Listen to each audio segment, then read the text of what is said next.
Assalamualaikum warahmatullahi wabarakatuh. Perkenalkan, kami dari kelompok yang terdiri dari Rima Adelia Amir, Israk, dan Wanda. Nah, di sini kami akan menjelaskan salah satu contoh software ERP yang terdiri dari fixed assets atau biasa disebut aset tetap. Ya, jadi fixed assets atau aset tetap adalah properti atau peralatan perusahaan untuk menghasilkan pendapatan.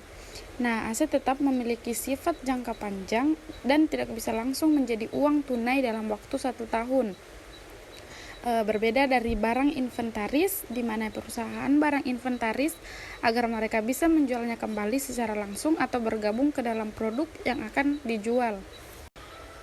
Apakah fungsi fixed asset? Nah, fungsinya yaitu yang pertama menginformasikan tentang aset organisasi akan membantu Anda memperoleh pelaporan keuangan yang akurat.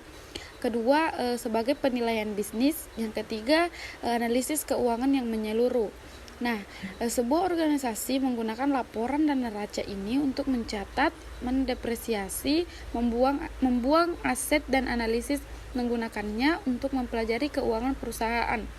Representasi yang diperjelas dari jumlah modal organisasi dan nilai aset untuk keuntungan finansial yang diikuti dan evaluasi masalah dalam bisnis.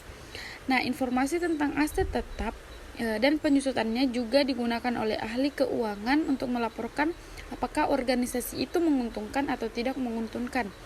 Nah, untuk memastikan profitabilitas aset tetap, rencana tindakan depresiasi harus diperiksa. Jadi kelebihan aset tetap yaitu jika aset dinilai kembali pada nilai atas, ini akan meningkatkan laba tunai atau laba bersih ditambah depresiasi dari entitas untuk menegosiasikan harga yang wajar untuk aset entitas sebelum merger dengan atau pengembalian oleh perusahaan lain.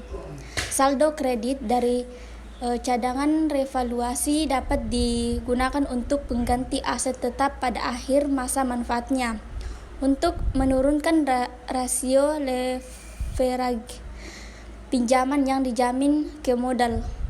Manfaat pajak ini menghasilkan meningkatkan nilai aset, karenanya jumlah penyusutan akan meningkatkan dan dengan demikian menghasilkan pengurangan pajak penghasilan. Kemudian kekurangan aset tetap yaitu perusahaan tidak dapat menilai kembali aset tetapnya setiap tahun atau biaya aset tetap tidak dapat turun. Dalam situasi seperti ini, penyusutan tidak dapat dibebankan oleh perusahaan. Jumlah penyusutan yang dibebankan atas revaluasi aset tetap tidak menunjukkan pola yang teratur. Perusahaan menghasilkan banyak uang untuk revaluasi aset tetap karena pekerjaan ini membutuhkan bantuan dari para ahli teknis dan meningkatkan biaya menghasilkan keuntungan yang lebih sedikit.